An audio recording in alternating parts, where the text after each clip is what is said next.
All right, here we go. Welcome back to another episode of What's Bruin. I am your host, Chris Nozick. Right now, currently blind, but Dom, how are you today? You I'm there? doing good, Chris. How about you? Uh, I'm all right. I'm alive.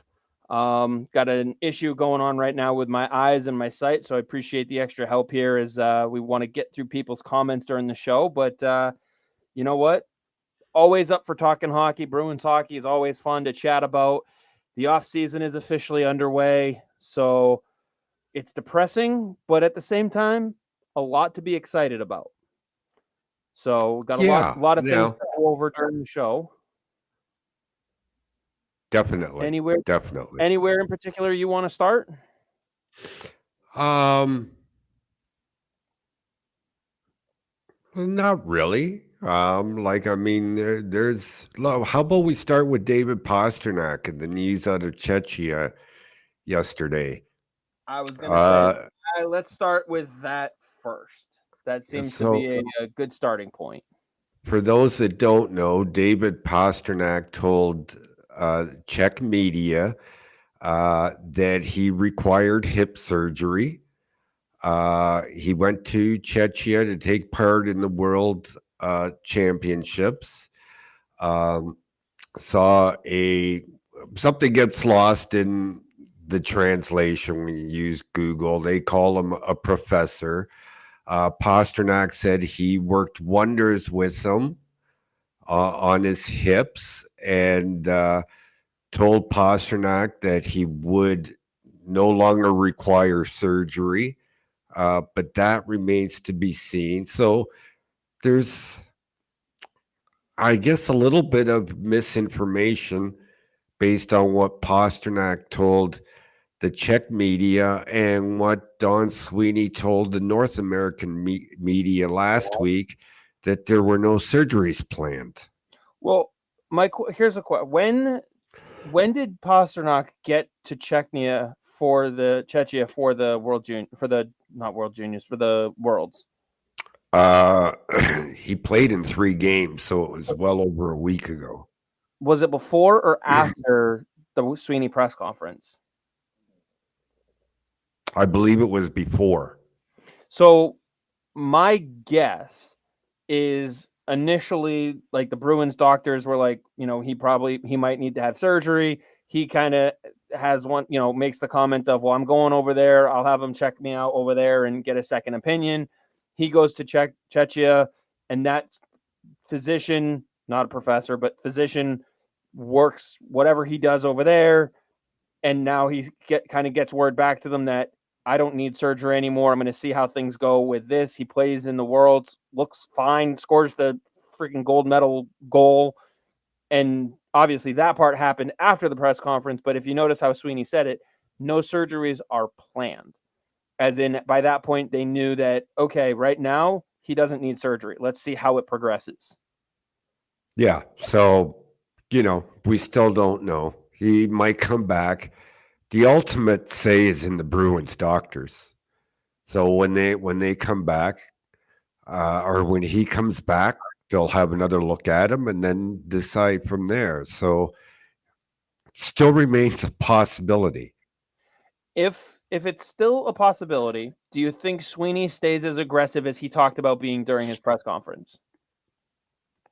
Well, he's going to have to be. It's not like it's something that's going to keep him out all year. So, and we don't even know what kind of hip surgery. Let's not forget, he's had it before. So, um, this wouldn't be Pasternak's first hip surgery.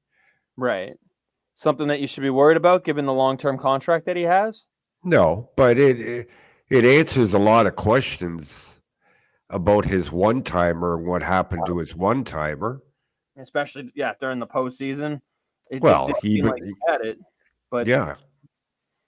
certainly explains it. But then wasn't his gold medal goal on a one-timer? Oh yeah, vintage Pasternak.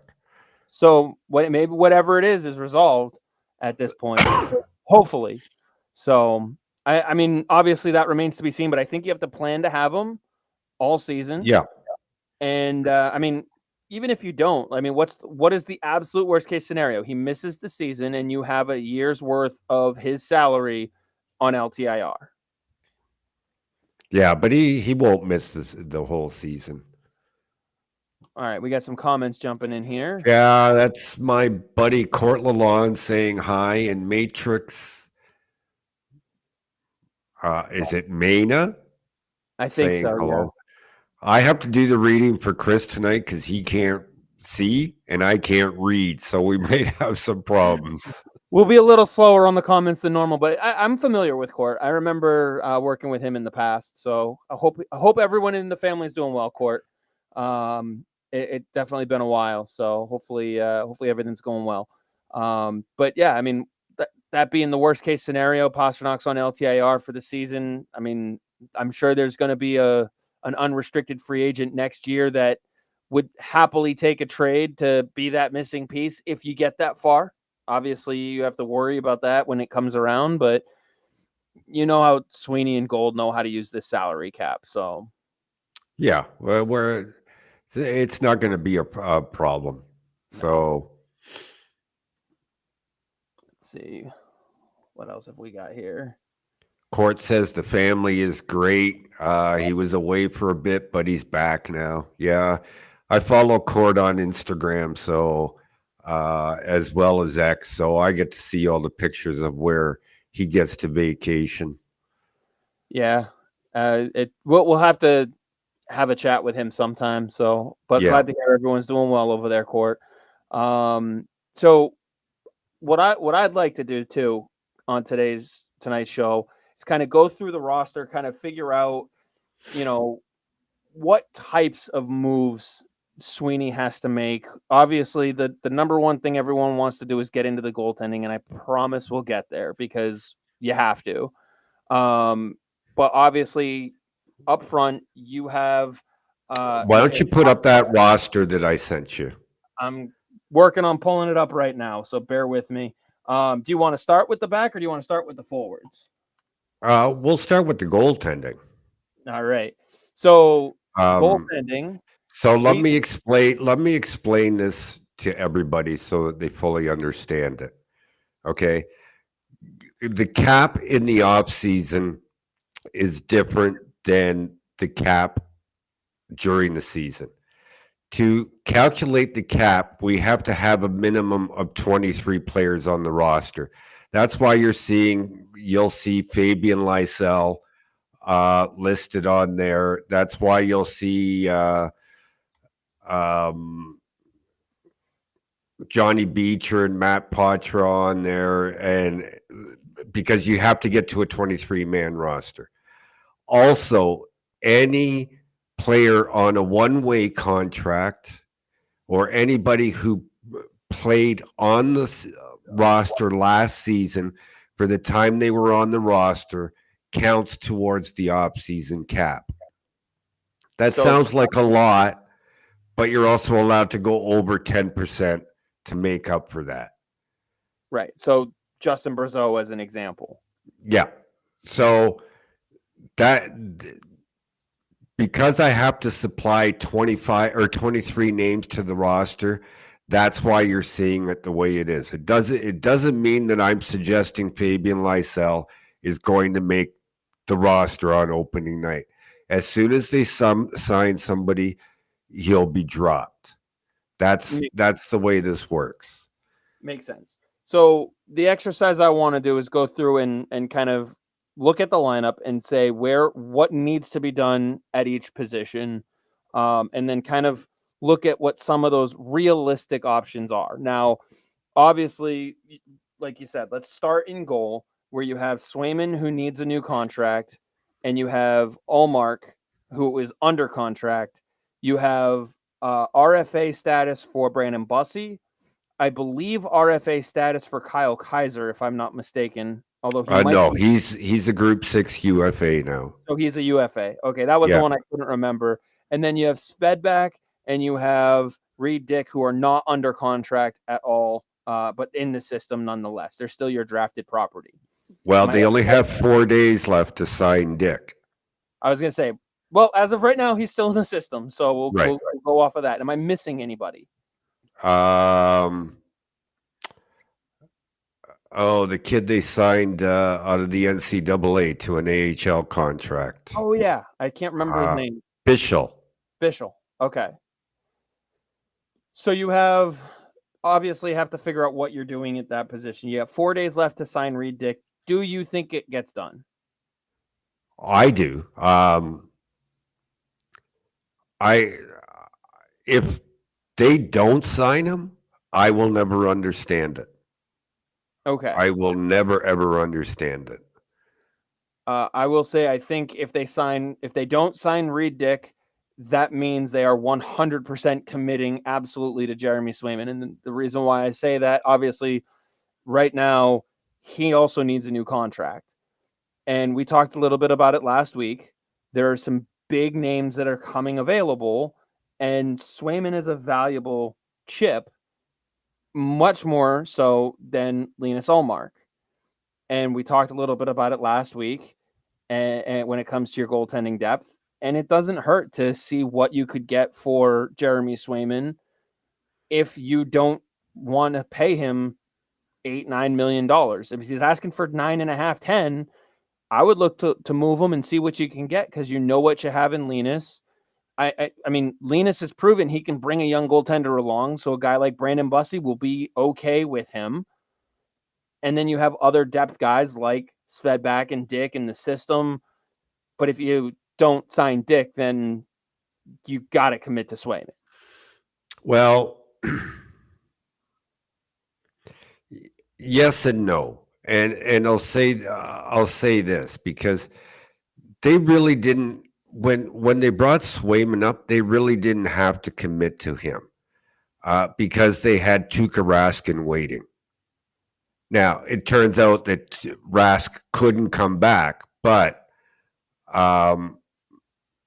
they knew there was a possibility that Rask could come back. Right.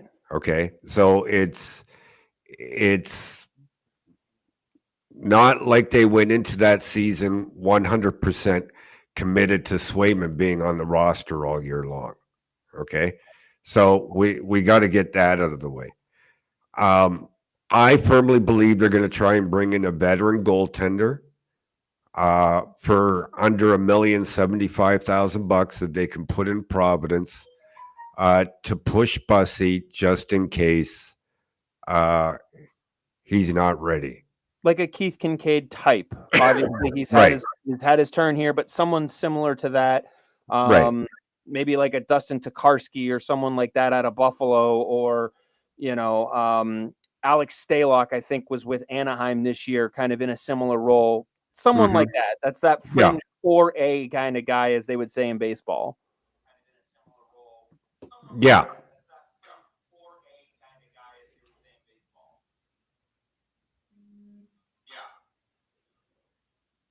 I'm hearing a little bit of an echo. Everything all right? Am I lagging a little? Yeah, somehow my phone is broadcasting our stream now. Are we caught up on comments? I like this big one here. I want to try and see. Although I know every once in a while we get ones that are spam, so try to ignore those. No, that's real. Okay. But we're going to get to that when we get to the forwards. So okay, perfect. We're not ignoring any of the comments. I can't see them because I have an issue with my eyes, and Dom will make sure we get to them in the right time. So now, Matrix did ask, "What's this about?" Pasta needing surgery. If you go back on my Twitter feed or X feed, I tweeted it last night. You can find the article there. Yeah, he had a conversation with a media outlet over in Czechia, and that's where the information came from, directly from him. But it sounds like for now we're avoiding the worst case scenario of surgery. Fingers crossed that doesn't change. Right. So, so my question to you is, before we dive into the Linus Ullmark trade options, because everyone wants to talk about that. And when I say trade options, I just mean the realistic list that you might have to work with. Would you, if you're Sweeney, you're definitely in the market to trade away a goaltender? Well, hold on, because I have been saying for months I would not be surprised if they didn't trade a goaltender. Okay, let me rephrase. You're in the market to shop around your goaltender. Right. He'll make Let me he'll get phone rephrase that correct. to use his words, he'll make phone calls and he'll get phone calls. Yep. But he didn't rule out keeping both of them. No, I genuinely think his goal would be to keep both of them. It But if, depends on it depends on the players he's able to. If he's batting right, zero in free agency, keep both goaltenders and try and fill out the roster like you did this season. yeah, pretty much. But at the same time, if you are able to make a phone call or receive a phone call, and I don't know which scenario, whether they win the cup or not, makes this more plausible, or possible rather. If you get a phone call or receive a phone call from Edmonton, and you can make a package that, yes, it would be built, it would be a big package to give up, but you'd probably have to do a roster player plus Swayman plus Poitras. But if you were able to get a guy like Leon Draisaitl, you at least have to think about it. Yeah. You'd be crazy not to, because you can also extend Ullmark. It's not exactly like Ullmark's turning 42 and is at the end of his career. Like, if the Swayman Ullmark tandem worked, Ullmark Bussy could work just as well. And if you have a guy who can put up 125 points in the season and performs well in the playoffs the way Draisaitl can, you got to listen on that phone call. You have to. Yeah. Yeah, So, he's not going to ignore phone calls. He's not. He'll listen to everything that comes across his desk. and I'm sure he'll come up with a few out of the box ideas on his own too. I mean, and the reason why I bring up a trade of Swayman is because this is the same guy who was willing to pull the trigger on dealing away Tuukka Rask. Yeah. If he was willing to deal away Lucic, Rask, and who was the other one he dealt in that draft? Was he the one who dealt Boychuk? That was Shirelli. That was Chiarelli. Okay, who was the third one that he or the other one that he traded? Hamilton, Hamilton. Hamilton, Lucic, and he was going to deal Rask. I have no qualms about believing he'd be up for dealing Swayman in the right deal. And No, Swayman is much more tradable. Sweeney's not. People want to think Sweeney is stupid, but he's not. He'll do his job and he'll listen. Sure. I'm not saying pull the trigger on a dumb deal and just dump Swayman. That's not. I know you're not believing that's what I'm saying, but if you have someone on the phone and they go, "We're interested in Ullmark," you can also sit there and go, "Well, this is where we're at with Ullmark, but would you do this bigger package to get Swayman instead?" Like, when a player like Ullmark submits his no trade list, he only has to submit it to the Bruins. He doesn't have to share it with 31 other teams. No, he doesn't. But the Bruins have to share it with the other teams. Oh, they do. Yeah. Okay. It gets filed with the league. Okay. So any team can go to the league and say, "Are we on his list?" Well, first thing a team does if they're talking to another team is they go to the NHL and say, "Okay, can we get a copy of his contract?" Because one, they want to make sure they're not being bullshitted. Let's do the whole Ottawa situation all over again, but that was Ottawa's fault for not submitting it. So I think since that situation, GMs want to see the actual contract, and therefore will ask the league for a copy of it. Makes sense.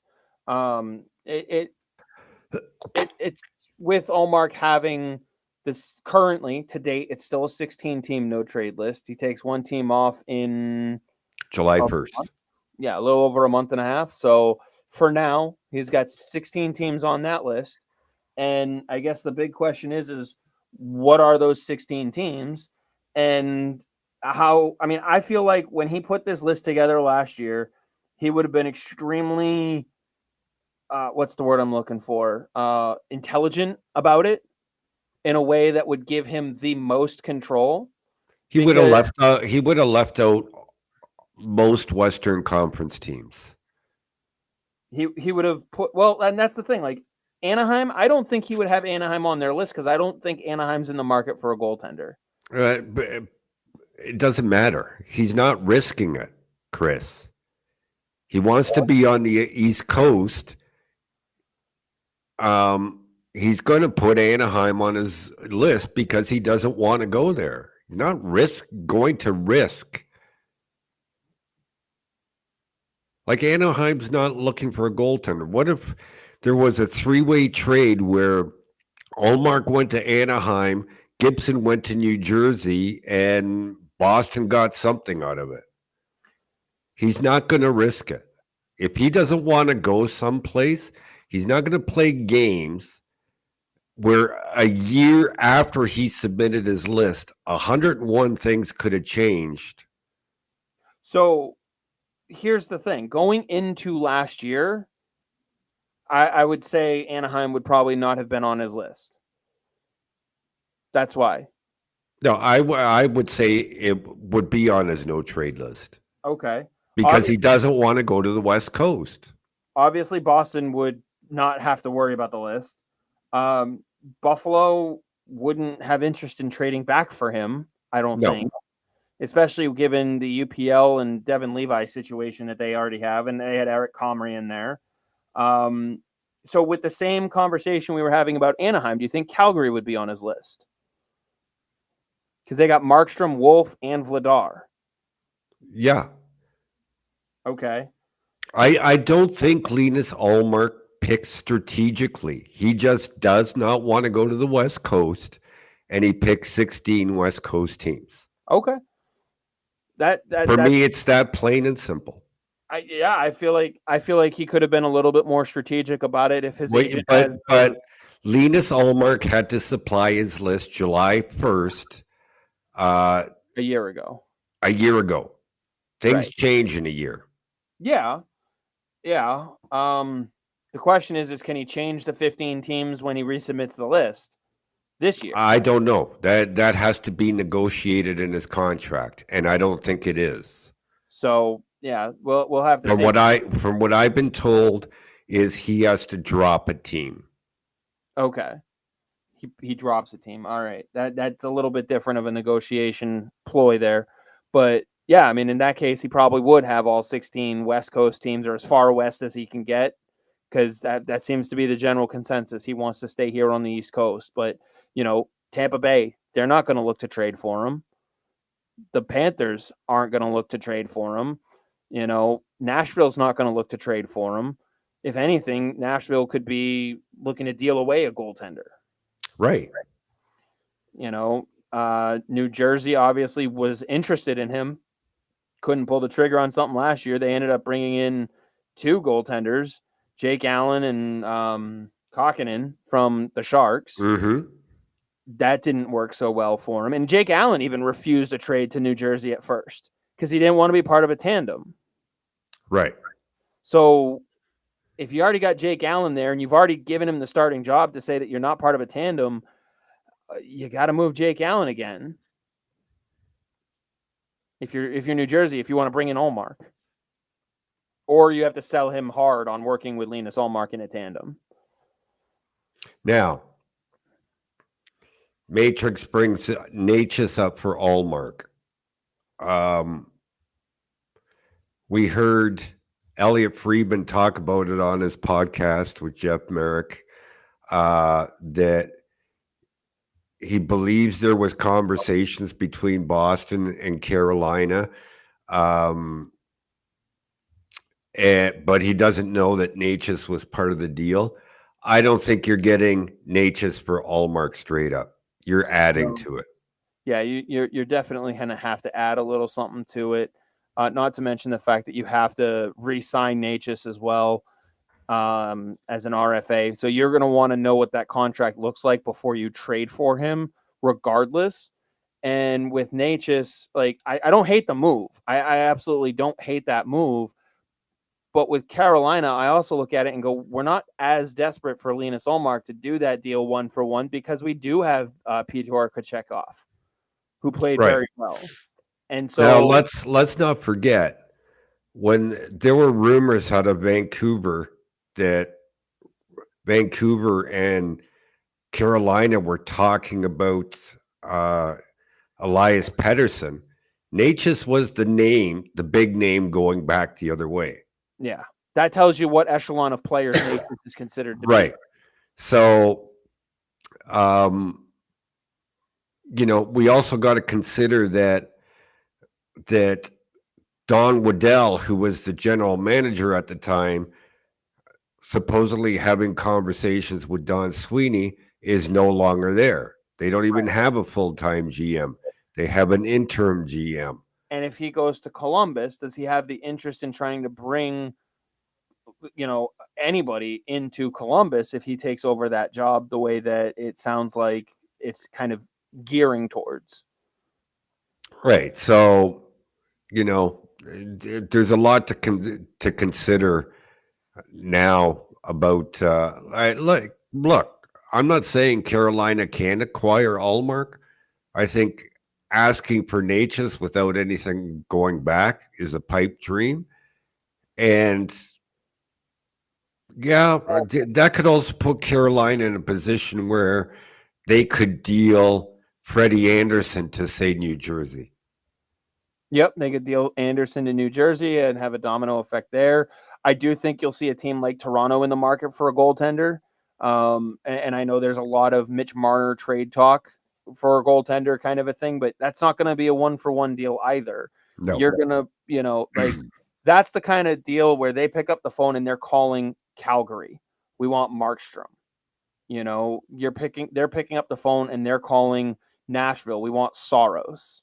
Like these other guys, if for whatever reason Vancouver looks at Demko now as a liability and they want to stick with the kid from the playoffs, Shelovs, pick up the phone with Vancouver and say, we'll take Demko off your hands. Like that's the kind of goaltender that they're going to get for Mitch Marner in a package. Yep. Now, Mike asks, would there be a market for Bussy at all? The answer is yes. Yeah, You look at the rebuilding teams. The only problem is that Bussy requires waivers.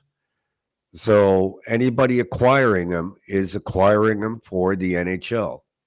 right. And that's where I would look at a team like Anaheim, for instance. They have Lucas Dostal, who looks NHL ready, and Brandon Bussy, from what we can tell, because we haven't seen him in an NHL regular season game, so we're going off of a very small NHL sample size during the preseason and his performance in the AHL. He looks ready for a backup role at the NHL level. So if you're Anaheim, you're still a few years away and you say, well, let's bring in this Bussy kid. We can deal off Gibson, get a boatload of assets for him, and your tandem is Dostal and Bussy. You're in a pretty good spot for Anaheim. But that's the kind of team that's looking at him. Maybe a team like Dallas, if they want to try and up what they have behind Ottinger, but Wedgwood is not a bad backup. Okay, can I pause you there for a second, Chris? We got to move on. We're spending too much on the goaltenders. And I'm sure we got a bunch of comments on defense and forwards. Yeah, so I'm going to lose track of them. So let's move on to the defense. You'll see I've got 6 defensemen listed, with Ian Mitchell requiring arbitration. I think Matt Grzelcyk is gone. Derek Forbert is gone. Kevin Shattenkirk is gone. We saw who our 6 were in the playoffs. If I were to do anything on defense, it would be to try and improve on Parker Wotherspoon, and get a player who can switch back and forth with Mason Lohrei in playing up with Charlie McAvoy. Yeah. That would be my dream acquisition on defense.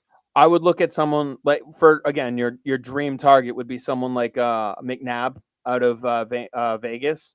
I think he's coming up on UFA status, if I'm not mistaken.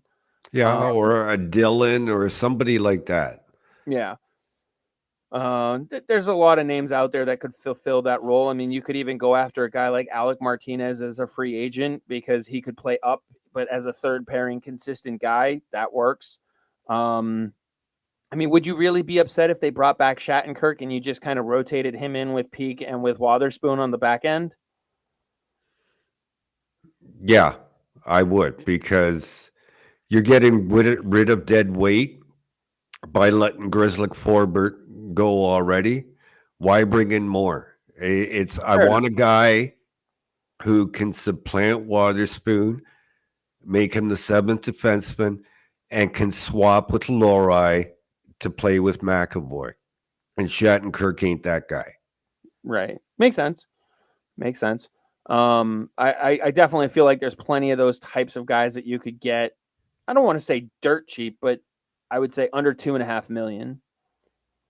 I don't think you really need to try and go crazy high on the dollar amount. I mean, you're not trying to bring in a top four guy. You're looking for that versatile guy, the physical guy. Yeah. So let's see. Any other things on positions on players on the defense that you look at? I mean, No, I think the defense is the one thing that is set yeah. I pretty mean, at much this point, with. I know people have talked about trading Brandon Carlo, Hampus Lindholm, McAvoy. Shut the fuck up. That's not happening, and you're crazy if you think that way. Of the bottom of the top four, we'll throw Lori in there as well. You're not trading any of them. No. You're just not. People look at Hampus Lindholm this year and try to compare him to what he was last year offensively, but they aren't paying attention to his defensive numbers. How many defensive zone starts did that guy have? He started 60 some odd percent of his shifts in the D zone. Like, Yeah, he it's and Carlo were put together and told, go shut down the other pair. If you shut down the best lines on the other team, if you can contribute some offense, we appreciate it. yeah. I think the defense is pretty much set. They'll try and improve that one spot, like I said. You know, I don't think they want Mason Lori playing 82 games on the top pair with Charlie McAvoy. No, and I would be very interested, especially after Lindholm's comments about wanting to get more involved in all facets of the game, in the ozone and stuff like that. I would not be surprised if you saw more of Lindholm, McAvoy, Lori, Carlo next year, just because of the play styles. I would be very interested to see a large sample size of that, a good 20, 25 game sample. But, those top four are set. And I want Lori running PP1, by the way. Next year might be too early. You think so? We'll see. We'll see. We'll see. So here's where the big changes are going to happen is up front. And Dan asks, what are your thoughts on the Bruins signing DeBrusk and trying to trade Zacha, then sign Elias Lindholm? Your centers would be Lindholm, Coyle, Patra, and Beecher. Okay. Can I start with that one, Chris? Yeah, I'll let you go first on that one. Okay. There's no guarantee Patra's making the team out of camp next season, just because of the surgery he went through and the amount of training he's going to miss this offseason.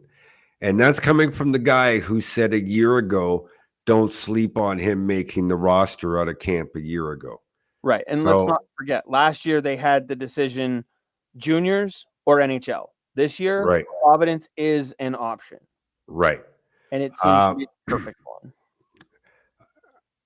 If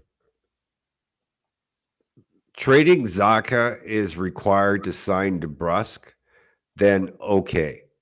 I guess they got to do it. But I don't think trading Zacha is required to re-sign Jake DeBrusk. Here's the thing with Jake DeBrusk, and mixed messages from him, mixed messages from Don Sweeney.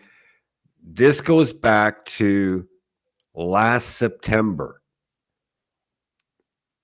where Jake DeBrusk vehemently said, I want to remain in Boston.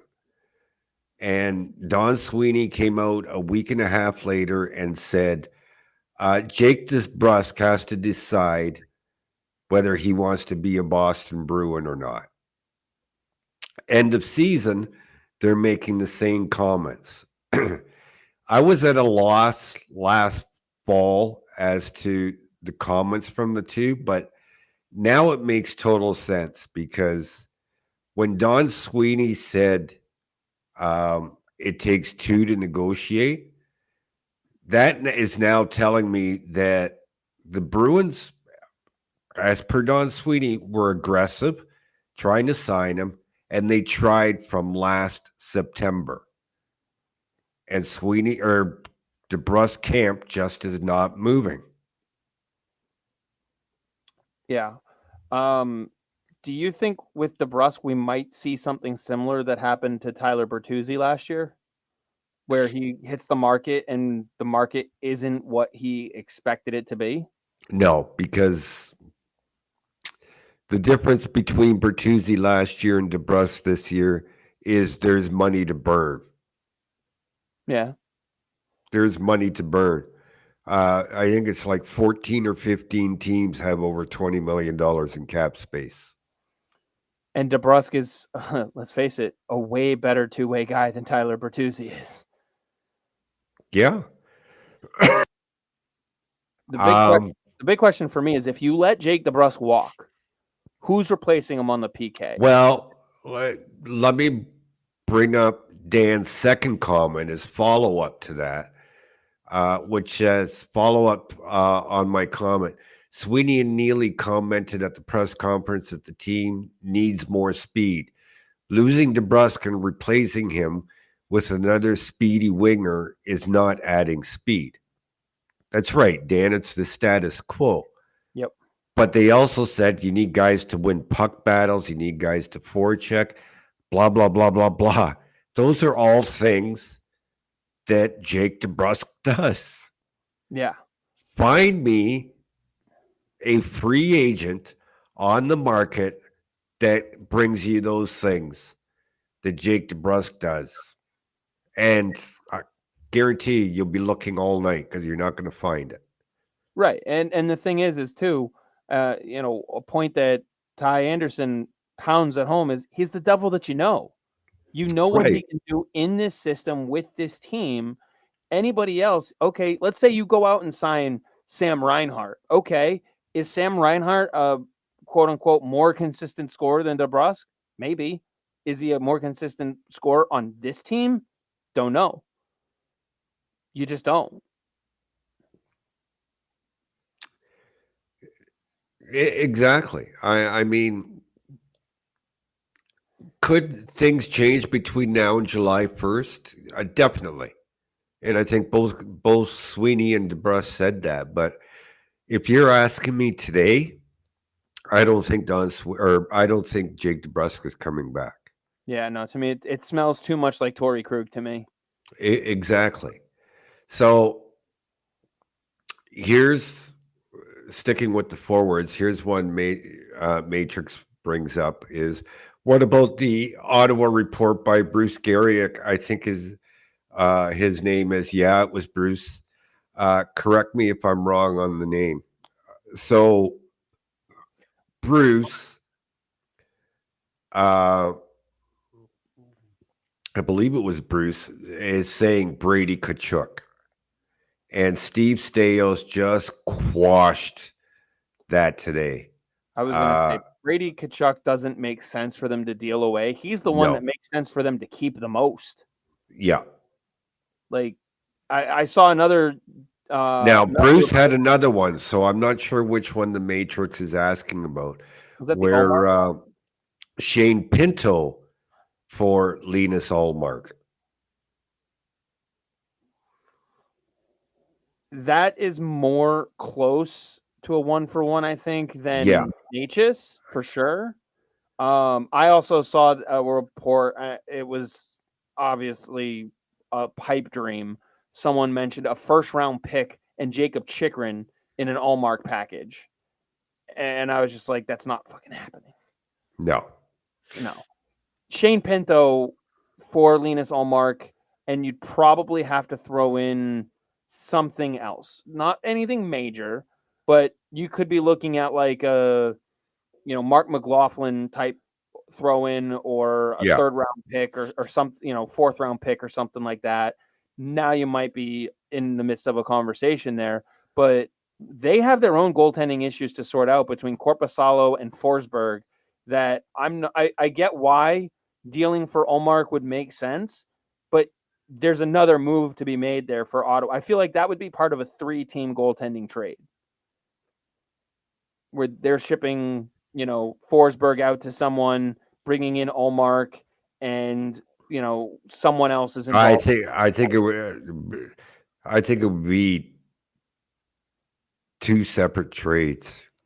Three-team trades were big because nobody had salary cap space. Yeah, okay. Every 3-team, but it would be the start of a multi-piece deal Yeah. for Ottawa. Let me rephrase that. it would be just like Carolina trading Anderson if they acquired Ullmark. So Right. Doesn't have to be part of the same deal, but it's a Right. subsequent. All right, now we have Linus Ullmark, so now you can have player X. Right. I mean, and Korpisalo and Ullmark would be a pretty good tandem. Or Forsberg and Anderson and Ullmark would be a good tandem too. Yeah. Look, I've said this about Ottawa since the team was sold. Don't count this owner out. Don't count Steve Staios out. They know how to build winners. And are they going to be able to turn the team around in one season, though? That's my question. One or two. I look at Ullmark as a piece that if you're a team like Carolina, you don't mind chasing after him on the 1-year contract and hope that during that year you can try to extend him. I'm not sure if Ottawa looks at Ullmark and says, okay, without an extension in place, let's trade for him. Yeah, but you can always those things can be taken care of during trade negotiations, Chris. Fair, but they can't. Well, I guess they can't. Like all Staios has to say to Sweeney is, we need to talk to him to find out if he'd be interested in re-signing and for how much. And then Sweeney either gives them permission to, and they like what they hear and they make the deal, or Sweeney says no, and Staios says, well, I'm sorry, Don, we can't make the deal then. Right. But Ullmark just can't sign the contract until after July 1st. They can hammer out the details between now and then. Right. Okay. Just making sure. So Paul asks, if you could only sign one of Stevenson or Lindholm, which one would you sign and why? Do you want to take that one first, or do you want me to? I'll simply say, without knowing the term and without knowing the dollars, I don't know.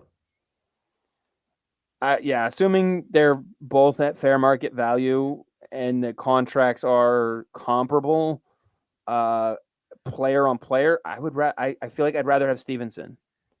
I feel like he's been through more in the playoff runs with Vegas, and he knows more of what it takes to win and be successful at it. He plays a more physical game, in my opinion, which Boston needs in the playoffs. And Lindholm, I think they're both very, very good players. I'm not going to cry because they got Elias Lindholm instead of Chandler Stevenson.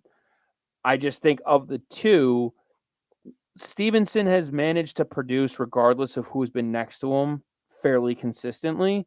Elias Lindholm had that really good season that he's still riding with Huberdeau and Tkachuk on his two wings. Now, obviously, if he were to come to Boston and have Marchand and Pastrnak on his wings, okay, maybe he can get back to that level. Maybe. What happens when Marchand retires? Who's now on his wing? Can he have that kind of same success with Zaka and Pasta on his wings? Maybe. I don't know. And I'd rather have the guy who can be more physical. I wouldn't complain about getting both. Can we get both?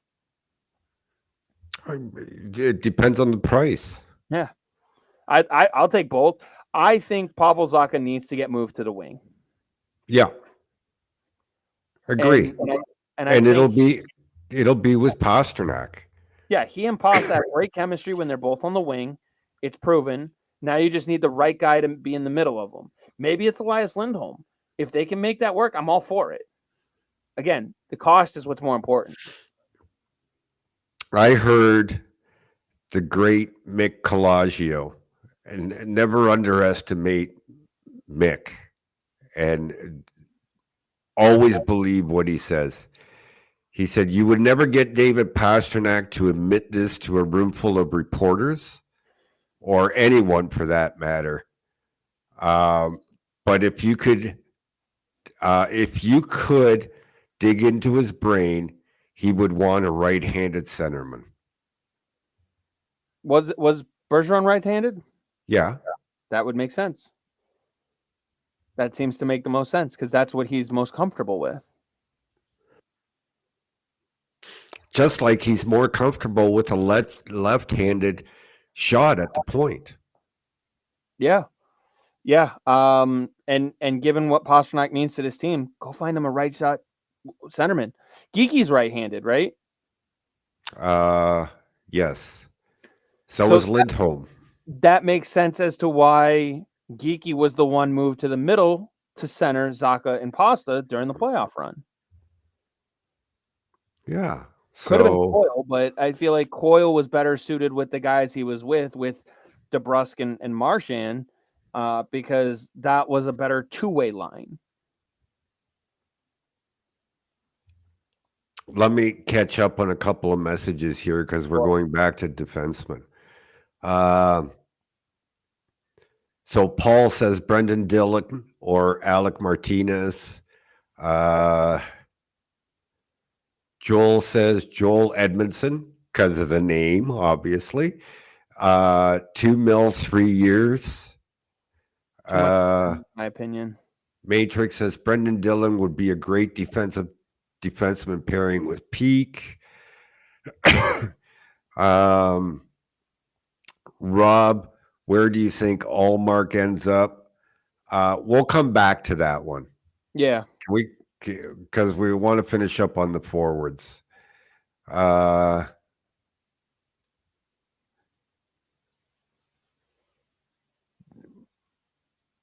Do you think Ollie, meaning Allmark, would refuse a trade to Ottawa? No, well, I don't, because I've made it very clear that he's not going to a West Coast team. What do you think, Chris? I don't think he would refuse it. No. I think if you can sell him on an opportunity there to be the full-time starter, which is what I think he's looking for, and like you said, on the East Coast, I don't see why he would refuse it, especially like you said, people know Staios and the team up there that they're putting together, and a lot of people in the NHL have all the confidence in the world in Staios, in the fact that Ann Lauer is the new owner. Yeah, and now I'm going to let you start this one, Chris. Okay, I'm ready for it. Joel says Lindholm first, then Monahan. That was going back to the Lindholm or Stevenson question. Like, which one would I rather have? Well, no. Well, Joel is saying you go after Lindholm. If you don't get him, you go after Monahan.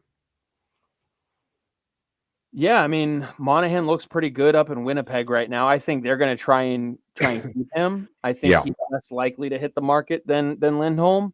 But at the same time, maybe there's an option there.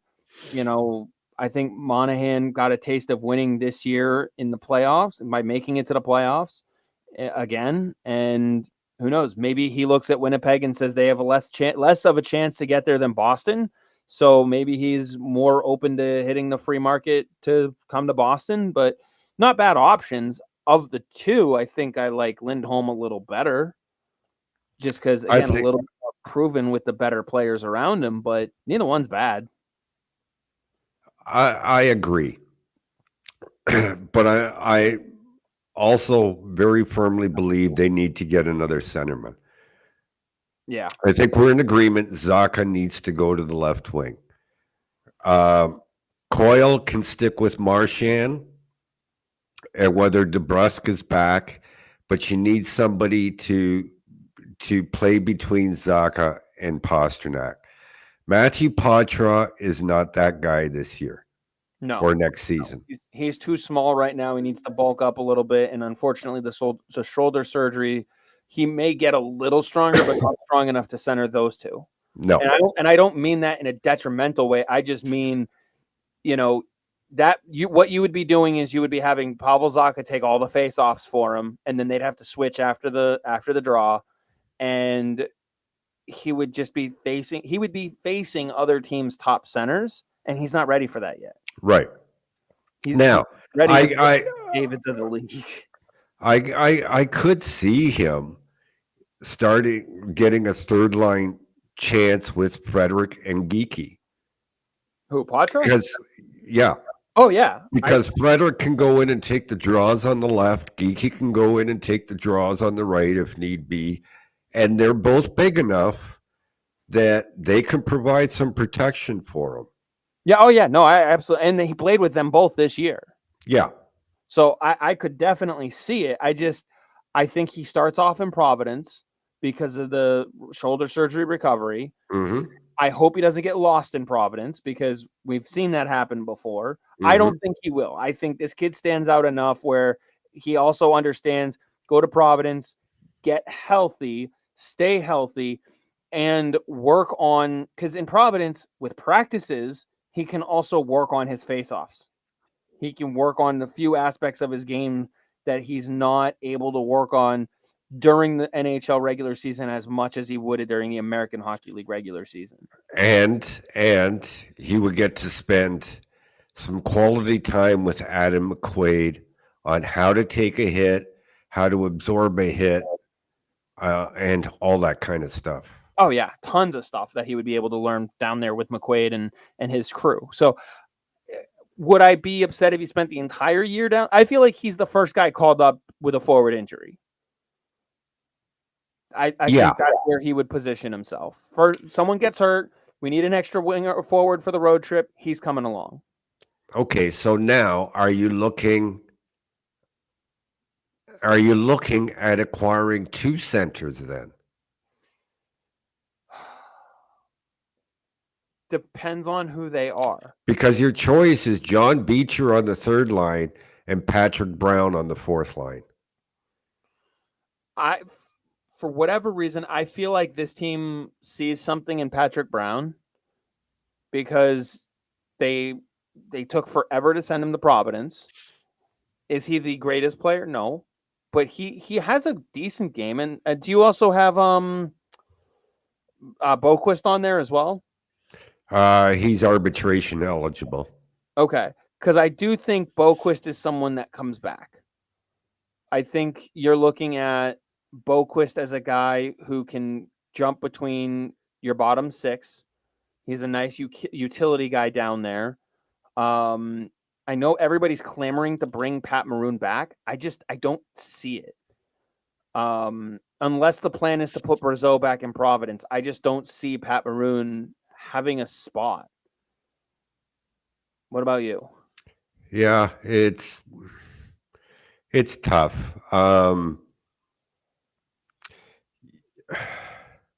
You got Lauco there. I don't know. It seems to me that they were almost desperate with trading for Maroon and signing Brazeau.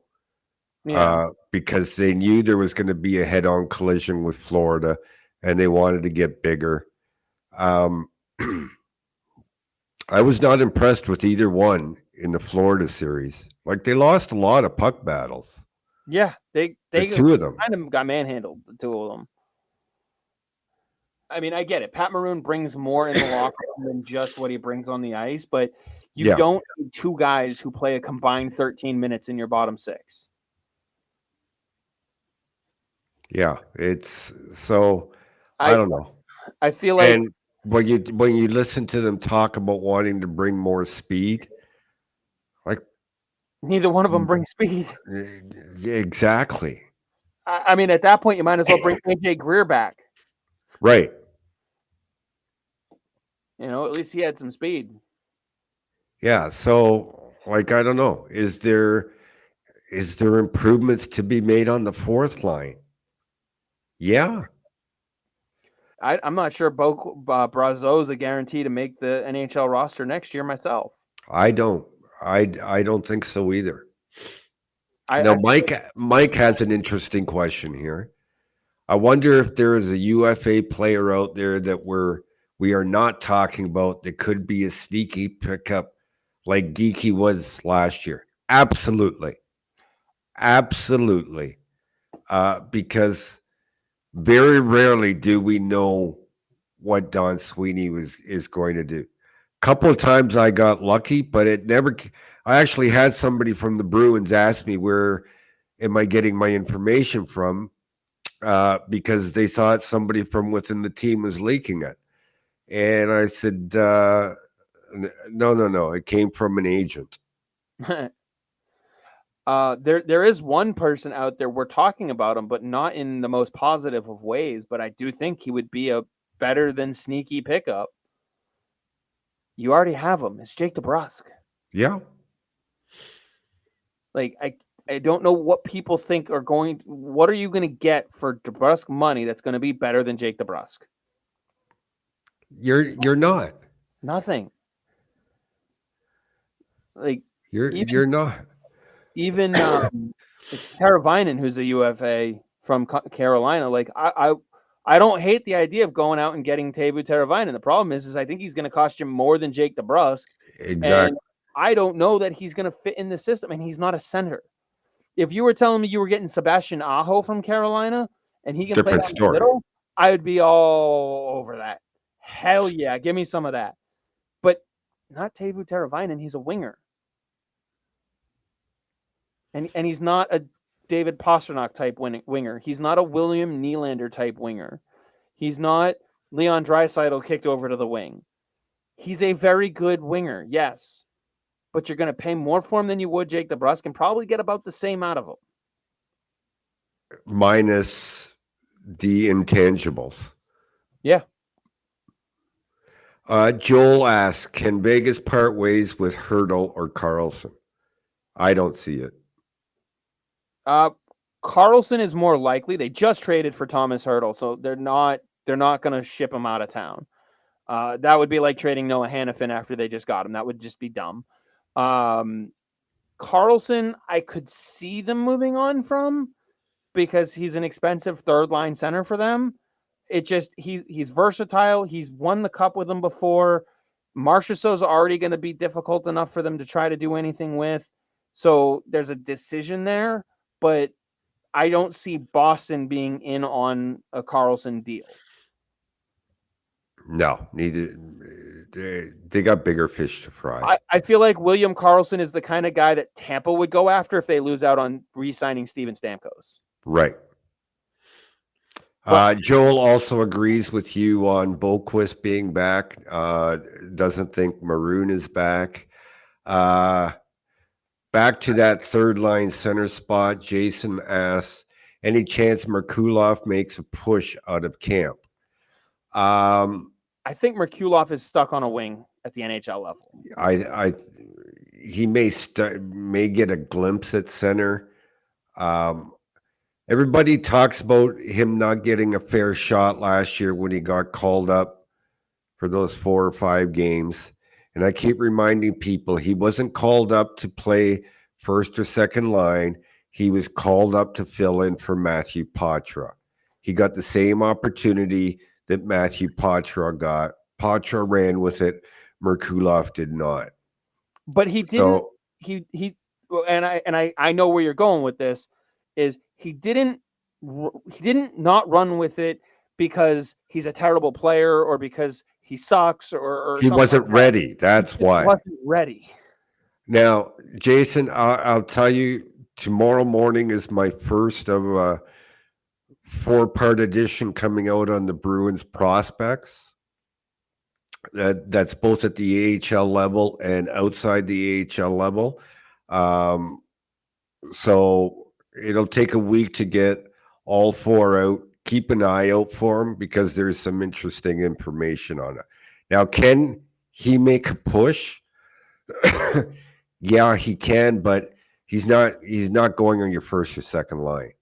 If anything, he would be in that third line position where you see Matty Patra on there. And another advantage of Poitras starting in Providence is you can start him playing with potential future line mates like Merkulov or Liesel or anybody else down there who you don't want to necessarily trade away as a trade chip because you want to keep them in your organization.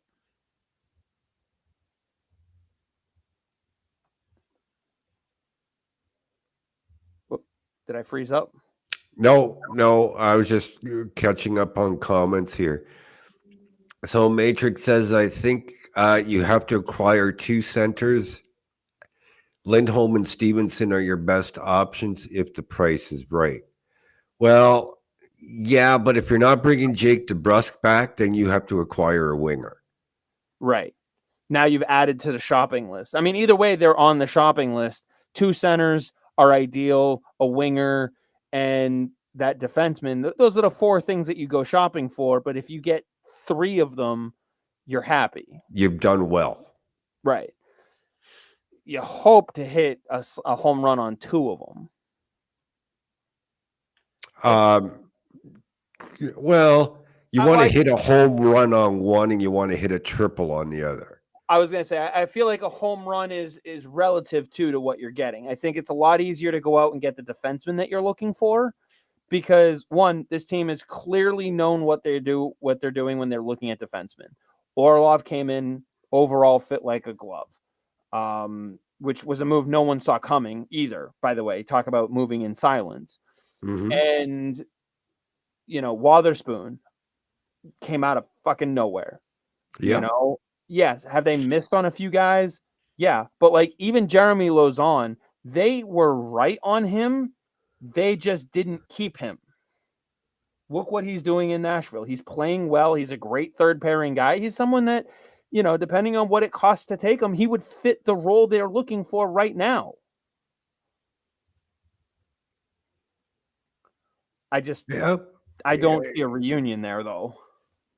You're absolutely right, Chris. Right? But now they're in a position where they have to improve on it. Yeah, they only need to add one guy on defense too. So the other question I have is some of the guys down in the system, your Regulas, who was the other one they brought in last year? They brought in three, the two from Chicago. Mitchell, Walsh is and Regula. Walsh, I believe, is a Group 6 UFA as well. Okay. I'm pretty sure he is. I'd have to look it up. A real solid stay-at-home defensive defenseman. Yeah. Yeah, and you know what? It's funny. I didn't realize this until 2 or 3 days ago. So Jackson Edward just won the Hart Trophy, the HEART, not the HART. Yeah. From the London Knights for playing with heart each and every shift. And the last London Knight defenseman to get it was Alec Regula. And they could be partners in Providence next season. That would be an interesting pair. Yeah. Now, this isn't a within the next 12 months kind of pipeline question, but do you see Alec Regula as a defensive defenseman in that role as someone who could potentially replace Brandon Carlo down the road? No. He Okay. could be a bottom pairing, but not a top four. Okay. That just wanted to see what the projection there is, because there's a lot of people who are trying to package Brandon Carlo and ship him out of town. And again, he's the kind of player that I would look at and say it's too soon to do that. But in a couple of years, if you have someone that is developing well enough to replace him, it would make sense, but not now. No. It's the kind of thing where, yeah, would it have made sense to trade Tuukka Rask back in 2015? No. Then you brought in Martin Jones. Now all of a sudden it made some sense. Right. Obviously, good And news. they ended up trading Jones. Right. So they were going to trade a goalie. So Right. Matrix says Roslovic would be a sleeper. I'm not sure what the market's going to be for Roslovic. I don't know how much he really wanted to leave Columbus. Do you know? Because he was a Columbus guy through and through, and then they traded him away. But at the same time, he seems like the kind of guy, because of his roots in the Columbus area, he may just say, okay, I tried to help my team. I want to go back now. I made a run with the Rangers. I want to go back and play with my home, because he loved being in Columbus despite all the bullshit that was going on there. Yeah, and I don't know. Things are going to be different in Columbus. Especially if they bring in, Don Waddell? Yeah. So that might make him want to go back even more. Yeah. Let's face it. They have a good young team. They really do. They've had a lot of health issues over the last couple of years. First off, what was it? Was it Patrick Laine both times? He's still in the player assistance program, if I'm not mistaken. Yes.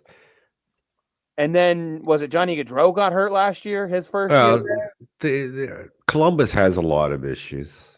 Oh yeah. I'm not worried about Columbus. These people aren't here to listen about Columbus. No, they do have some pieces though, and we got Peak from there. Yeah. So Wizard of Foz. Oh, I like that. Wants Chris to answer this. What's the preference? 2 centers and a D, or retain DeBrusk and add the centers? Retain DeBrusk and add the centers. Because DeBrusk is as good a winger as you're going to find on the market. Getting the 2 centers allows you to move Zacha over to the wing, which I think it boosts his game a little bit. You now have a better spine down the middle, and your defense, I mean, we saw what it looked like in the playoffs with Wotherspoon and Peak on your back pairing. It's a lot easier to find an upgrade for a third pairing defenseman than it is. I don't want to say almost anything else, but again, someone in Providence can come out of nowhere and surprise the hell out of you. And running Lori for 82 games as a top 4 defenseman isn't the worst thing in the world, but I get where you're coming from. I don't want to have to do that either, but it's not the end of the world if these are the 6 guys you go into as your defensive unit. I want more depth on D, but I think one of the better ways you can help your defense is to alleviate some of the pressure on them by scoring more. Yeah, exactly. It's the same conversation we were having when David Krejci came back. Did you need David Krejci to come back? No, but by having him come back, everybody slotted down one more spot, and the hinge for the lock clicked, and everything went smooth. He was the final pin, and look what it did for that regular season. Yeah, regular season. Yeah. Can you take that off the screen before I read you Paul's question? Oh boy. Because people need to see you. People need to see your face when you answer this one. Oh boy. I'm pretty sure it's directed at you. Are we going to need this screen again? No. All right. Perfect. We'll pull that down then. All right. So Paul Long wants to know, If you have to bet $1, what jersey is Linus Allmark wearing opening night? What team am I putting it on? Let me think here. Ooh. If I'm making a bet for Linus Allmark, that's a tough one. Or can I give my answer? Sure. Even though Paul wants you to answer, I'm going to go New Jersey for a couple of reasons. It's on the East Coast. There's an international airport not far. Right. And Sweeney is good friends with Fitzy in New Jersey. They've traded with each other before. I believe they played together, did they not, Chris? That would be more of a question for you that I would be asking. But yes, they did do the Zakanoshik deal. So I just Zaka, not Noshik, Zaka and Holla deal. Oh yeah, Holla, sorry. And they also did another deal. What was the other The one? Walsh. Oh yeah, Riley Walsh and was that Regula as part of that one, or was it just Walsh? Walsh for somebody, I forget who. Oh, it was Shane Bowers. Shane Bowers, yeah. That's what it was. I'm not sure if they have what it like, because at the end of the day, if you do get a couple teams in a bidding war, I mean, Carolina can win that. Oh yeah, definitely. All they have to do is Nate just 1-for-1 and they win. But at the same time, I also look at Carolina and I go, is that the team that you really want to be helping get to the next level? Because you're going to have to fucking play against them. You know, New Jersey, at least for all they are, is more they're less of a complete team than Carolina. They're also not tested in the playoffs. Right. But they are the more desperate team at the end of the day because they only have Jake Allen and yeah, I feel like New Jersey is probably the place to put the bet, but man, I'm not all that confident in it. I'm just confident. I'll put it this way: I'm as confident in 3 teams. All right, Carolina, New Jersey, and Boston. Now, Paul adds maybe Kevin Ball could come back in a New Jersey trade for Allmark. I like Kevin Ball. I've followed his career since he entered the Ontario Hockey League. So I've watched him a lot.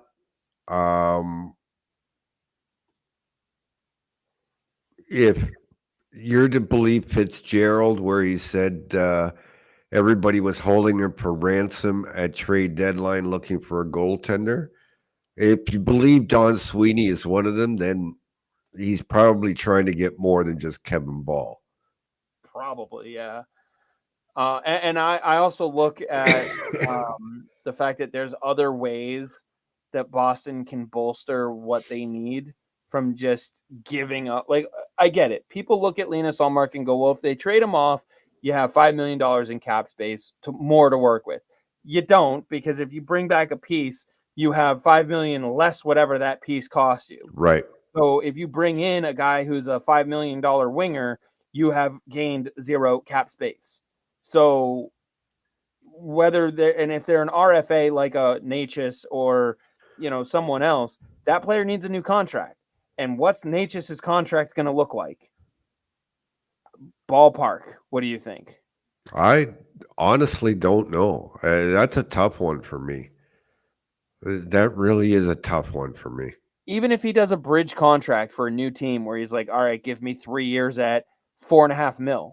You don't have $5 million in cap space to work with anymore. You just gained 500. Right. end. Now, granted, you filled a major hole down the middle. Someone who can also kick over to the wing. I get it. But there are other ways that you can do that for way less. After last week's show, we were talking about a couple of the American Hockey League guys. Some of those guys are going to be ready to make a jump. This is what we did with Parker Wotherspoon last year. There are plenty of guys that this team sees in their backyard, whether it's in Springfield, whether it's in Hartford, whether it's in,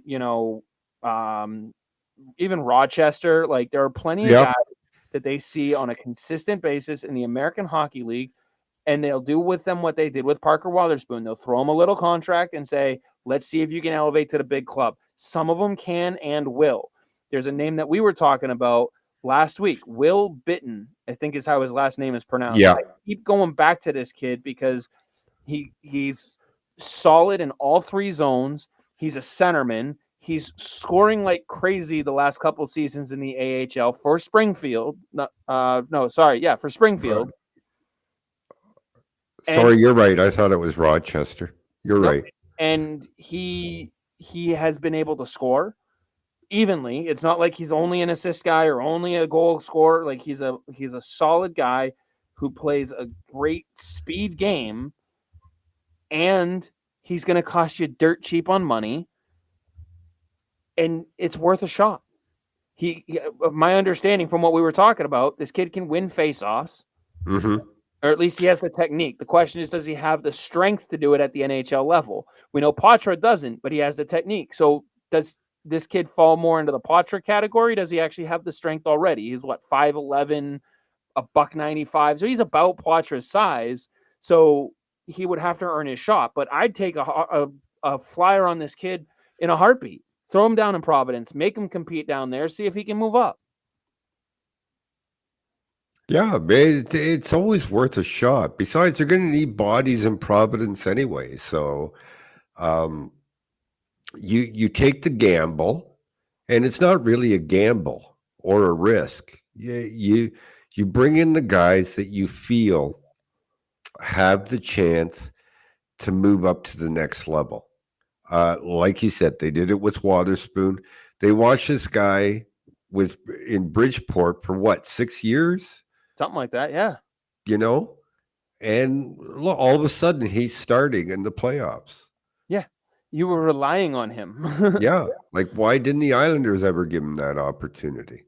And that's a whole nother depth issue, but Ryan adds about New Jersey. Are they desperate enough to give up the 10th pick for him? No. I think the last goaltender that went for a high first was Corey Schneider, who went for 9th overall. Yeah, no, I don't see that at all. I think you're more likely to get a second rounder with a conditional pick thrown in than you are to get a first. Okay, maybe a late first rounder, but the problem is the late first rounders aren't being dealt for a goaltender because those teams don't need one. Right. That's why they're late first round picks. Yes, who's got a late first round pick if you have one? You. Unless you're Toronto, who's picking with Boston's pick last year. Yeah, right. Bryston asks, can Don trade DeBrusque rights to a different team? Yeah, he can, but it depends on when. Like, now I could see a team giving up a pick for him. It would be like a 6th or 7th round pick, though. Yeah, you're just gaining a month to negotiate with them exclusively. So you'd be looking at a team like Utah going, well, we have 47 second-round picks, so here's a 5th rounder. Let's send them our way. Let us negotiate with them, see if we can sign them in the next month. Yeah, and if you're Don Sweeney, why do you want to do that? You want to try and close the gap and negotiate with them over the next 5 weeks anyway. So, right. If anything, you say, go talk to some of these other teams, get your numbers from them, come back so we can talk about it and see how close we really are. Yeah. Like, if anything, you want that month to your advantage where you can say, shop around for a month, give us the numbers that you get so we can try and close this out because we want you here. You want to be here, but understandably, you want to know what other teams value you at. And if it's too much for us, we've got no bad blood, wishing you the best to take more money somewhere else. But if we're at least in the ballpark, let's try to hammer this out.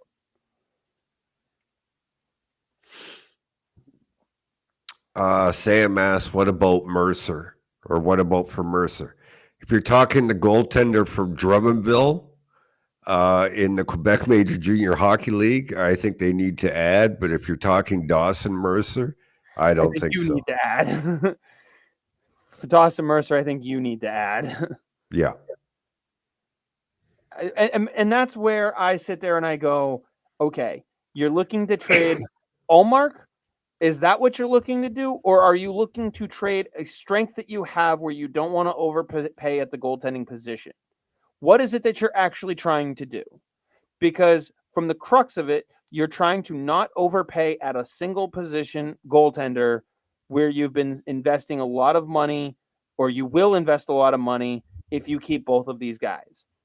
Now, would you rather, this is a question for you, and actually, I'm sure we'll get some good comments on this one too. So, would you rather trade Allmark and, let's say, Brett Harrison, just to throw a prospect in there that people might be familiar with? It's or better yet, let's say Merkulov and Allmark, and you get Dawson Mercer or Niches, or would you rather package Poitras with Allmark and a third round pick and a first in 2 years to Edmonton for Draisaitl?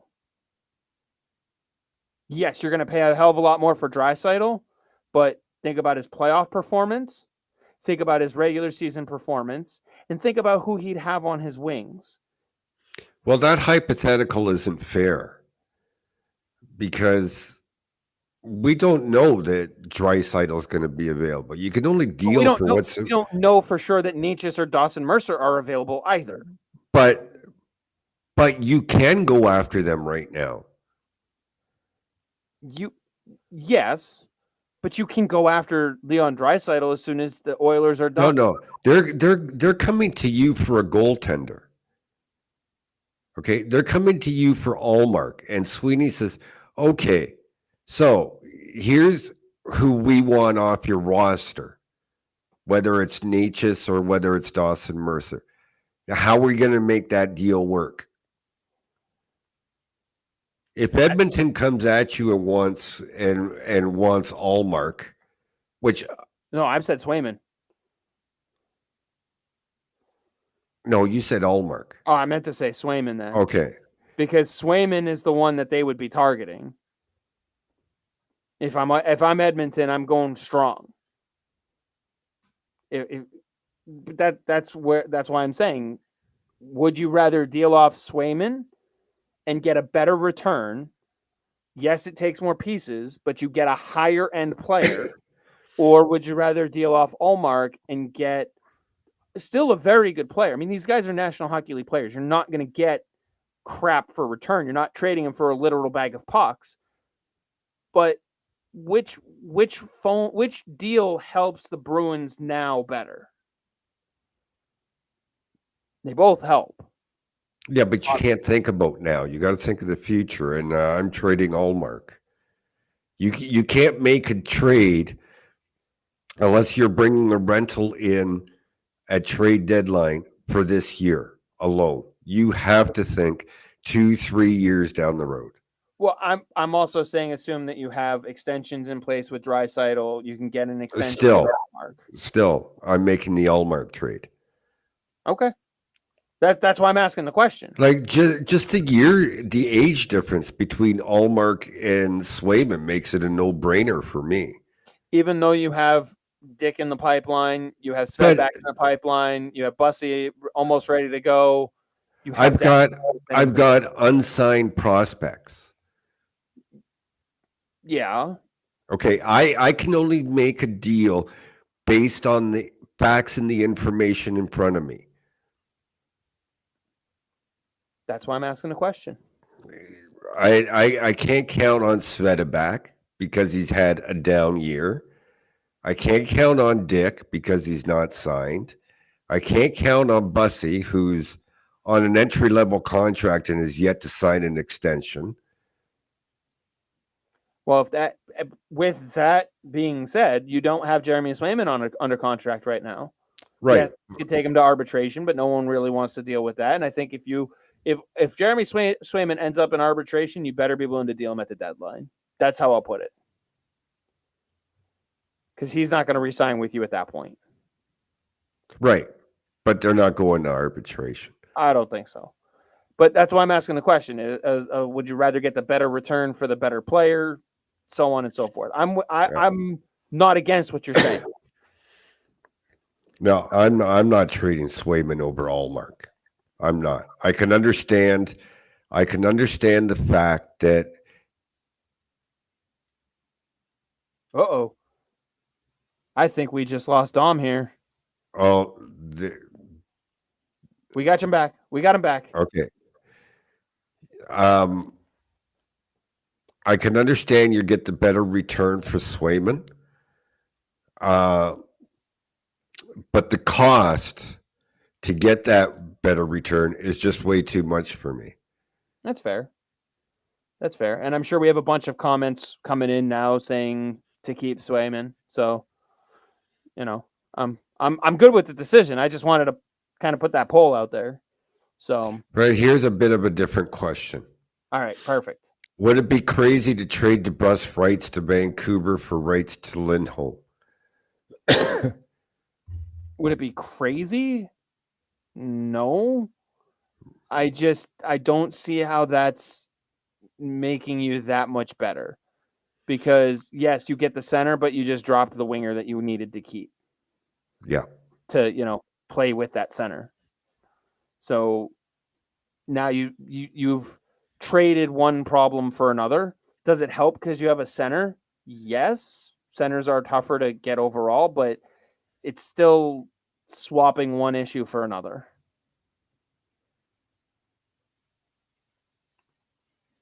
What have we got here? Dylan says easily the package this year and next year's free agent class isn't going to bring us worthy long-term center one or first line center. Likely will have to be done via trade. Good to see you guys. We don't know who's going to be in free agency next year. Number one centers very rarely make free agency. They usually sign with their team. Yeah, and the ones that don't get dealt and then extend. Like Jack Eichel is up in 2026 or 2025. I think 2026. I think 25 is his last year under contract. That'll be an interesting one. Yeah. What do you think Swayman's contract will be? It's going to be at least 7 years or the maximum 8. Can I go with really, really, really big? Go. Just really, really big. I think that's what his contract will be.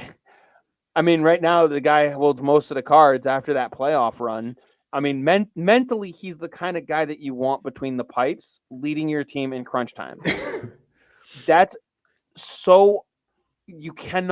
priceless to have that kind of guy.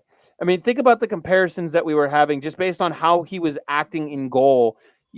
Guy gets guys falling over top of him, and he's laughing at them. Crap out of him, and he's laughing at him.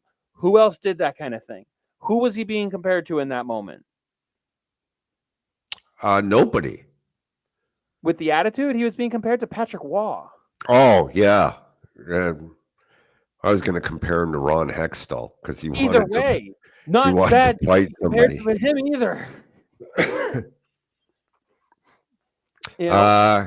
Court says about Jack Eichel, Butch loves him. He ain't going.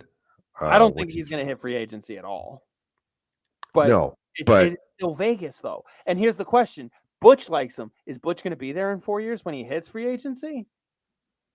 No, in 2026. That's right. 2 years. Sorry, 2 years. Coaches are getting fired left and right when they don't win. So Cassidy's the kind of guy that you want to keep around as much as, anybody else, as much as John Cooper, whatever. But I mean, at this point, any coach isn't safe. Well, Okay. when Sheldon Keefe can get rehired a couple weeks after getting fired, I'd say they're pretty safe. Well, no, I meant with the job that they have, they can get fired and hired within weeks. We know that. If Vegas doesn't get to a conference final in the next 3 years, and they have another down out of the playoff year in the middle, do you think in 3 years Butch is still their guy?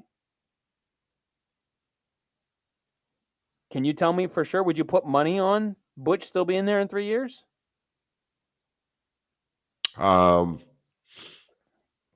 Yeah, but I don't see Vegas having a down year. There was a down year this year because of injuries.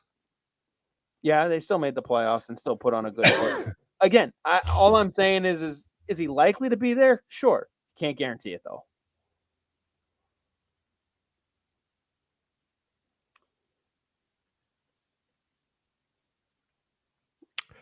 How about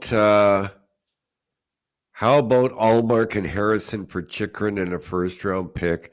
Then they can draft Jerome's kid. You're not getting both Chikrin first. You're just not. No. That package might get you the first. It might get you Chikrin. Sure as hell ain't getting you both.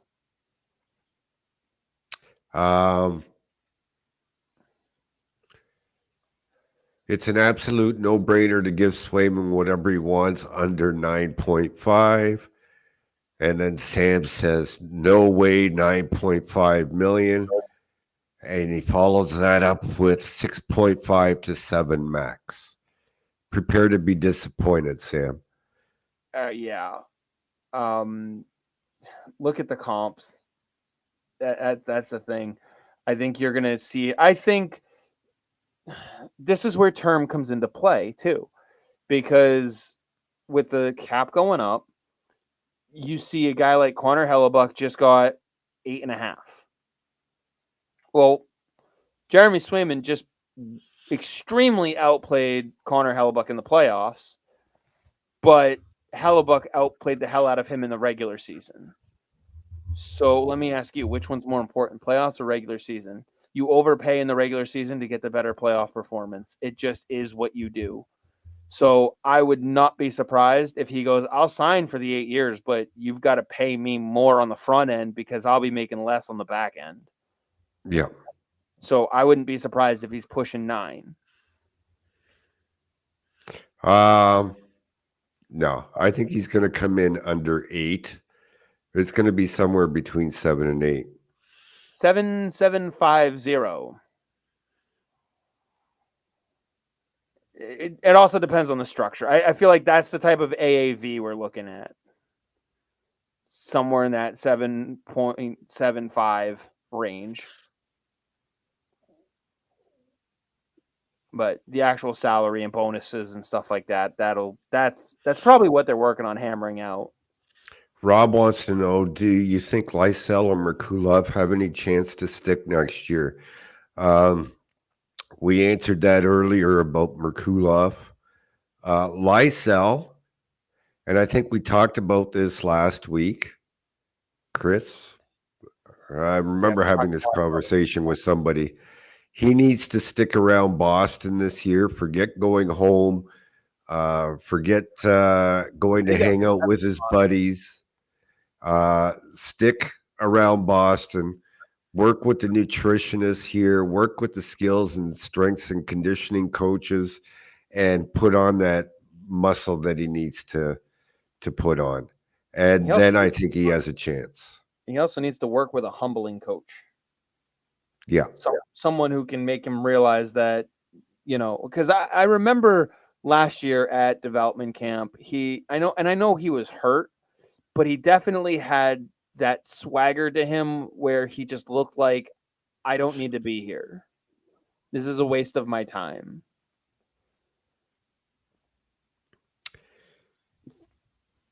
Not to say Yeah. Dom So enough, but on that note, folks, we're pushing past 8 o'clock. I've got the Memorial Cup game on over here. By the way, did you watch it the other day, no, Chris? I don't The have Knights NHL game? Network.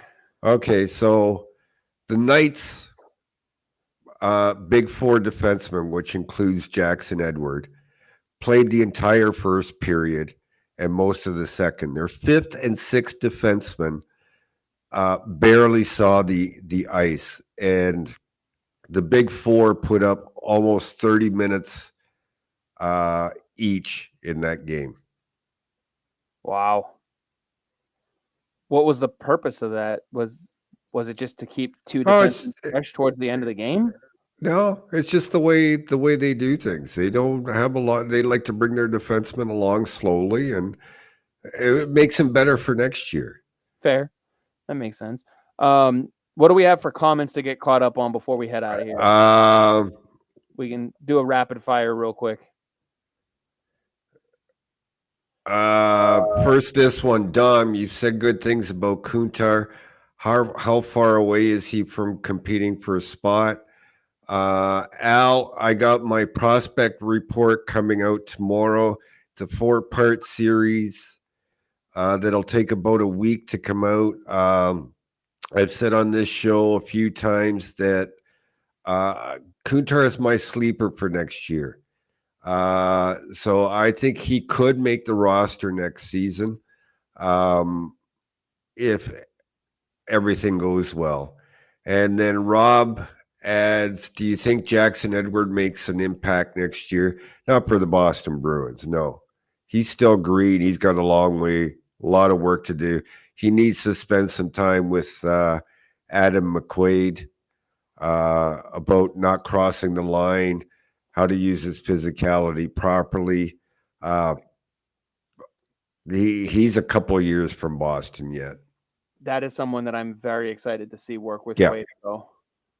Oh, yeah, definitely. And that's it. That's it. We're all caught up. We're all caught up. Awesome. Well, I want to thank everybody for tuning in, being patient with us as we're working through some, in my case, reading eye issues and stuff. Hold on, Chris. Uh-oh. One more just came in.